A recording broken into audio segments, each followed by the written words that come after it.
அனைவருக்கும் அன்பு வணக்கம். இன்னைக்கு நம்ம பார்க்க போற தகவல் புரட்டாசி சனிக்கிழமை விரதத்தோட புராண கதையும் அதோடைய பலன்களையும் பத்தி தான் இந்த தகவலை நம்ம பார்க்க போறோம். அதுக்கு முன்னாடி நம்ம சேனலை சப்ஸ்கிரைப் பண்ணலைன்னா சப்ஸ்கிரைப் பண்ணிக்கோங்க. சப்ஸ்கிரைப் பண்ணலாலும் பரவாயில்ல, ஒரு லைக் பட்டனை அழுத்தி விட்டுருங்க. சனிக்கிழமைகளில் பெருமாளை நினைத்து விரதம் இருந்து வந்தால் வாழ்வில் அத்தனை சுகங்களும் கிடைக்கும்.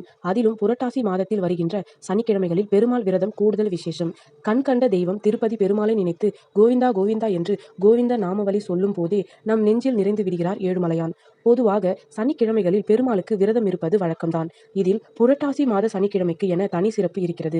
ஒவ்வொரு சனிக்கிழமையிலும் விரதம் இருக்க முடியாதவர்கள் புரட்டாசி மாதத்தில் வரும் சனிக்கிழமைகளில் விரதம் இருந்தால் அதன் பலன் கிடைக்கும். வெங்கடாச்சலபதிக்கு நெய்வேத்தியமாக சர்க்கரை பொங்கல், வடை, பாயாசம் படைப்பார்கள்.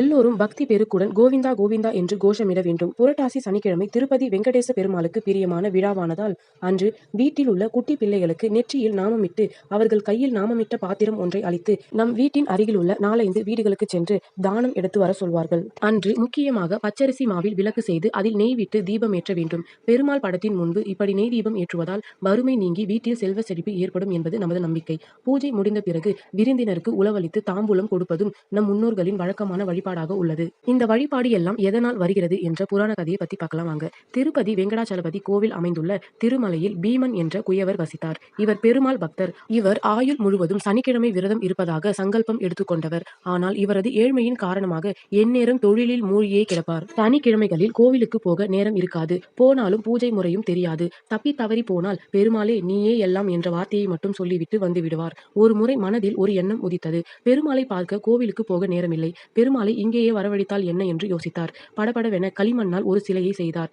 பூ வாங்கும் அளவுக்கு அவரிடம் பணம் கிடையாது. எனவே தான் வேலை செய்து முடித்த மீந்துவிடும் மண்ணை சிறு சிறு பூக்களாக செய்து அதை கோர்த்து சிலையின் கழுத்தில் போட்டு வணங்கி வந்தார். அதே காலகட்டத்தில் அந்த பகுதியை சேர்ந்த அரசர் தொண்டைமானும் பெருமாள் பக்தர். அவர் சனிக்கிழமைகளில் தங்கத்தினால் ஆன பூமாலை ஒன்றை அணிவிப்பார். ஒரு முறை இப்படி அணிந்துவிட்டு மறுவாரம் வந்தார். பெருமாளின் கழுத்தில் மண் பூமாலை தொங்கியது. பட்டகர்கள் தான் ஏதாவது தவறு செய்தார்களோ என குழப்பத்தில் சென்றார். அன்று கனவில் தோன்றிய பெருமாள் நடந்ததை சொன்னார். அந்த குயவரின் இல்லத்திற்கு நேரில் சென்ற அரசர் அவருக்கு வேண்டிய அளவு பொருளுதவி செய்தார். அப்பொருளை கண்டும் மயங்காமல் பெருமாள் பணியே செய்து வந்த குயவர் இறுதி காலத்தில் வைகுண்டத்தை அடைந்தார். பெருமாளின் ஆணைப்படி அந்த பக்தரை கௌரவிக்கும் வகையில் இப்போதும் திருப்பதி ஏழுமலையானுக்கு மண் சட்டியில் தான் நெய்வேத்தியம் செய்யப்படுகிறது. புரட்டாசி சனிக்கிழமையில் தான் சனி பகவான் அவதரித்தார். அதனால் சனி பகவானால் ஏற்படும் கெடு பலன்கள் குறைய காக்கும் கடவுளான திருமாலை புரட்டாசி சனிக்கிழமைகளில் வணங்குவது வழக்கத்தில் வந்தது. சனீஸ்வரனுக்கு பிரியமான தானியம் எள்ளு. வர்ணம் கருப்பு, வாகனம் காகம். எனவே கரிய பட்டினை அவனுக்கு சாத்துதலும் எள்ளு சாதம் நிவேதம் செய்தலும் காகத்திற்கு உணவிடுதலும் சனிக்கிழமைகளில் செய்ய வேண்டிய காரியங்களாகும். உணவிலே நல்லெண்ணெய் மற்றும் எள்ளு பதார்த்தங்கள் சேர்த்தால் நன்று. கருப்பு துணியில் எள்ளு பொட்டலம் கட்டி அதனை அகல் விளக்கில் வைத்து நல்லெண்ணெய் விட்டு அதனை தீபமாக ஏற்றினால் சனி தோஷங்கள் நீங்கும். பீமனுக்கு வைகுண்டம் அருளிய எம்பெருமான் வெங்கடாச்சலபதி பெருமாளை புரட்டாசி மாதம் ஒவ்வொரு சனிக்கிழமையும் வணங்கி ஏழுமலையான் அருள் பெறுவோம்.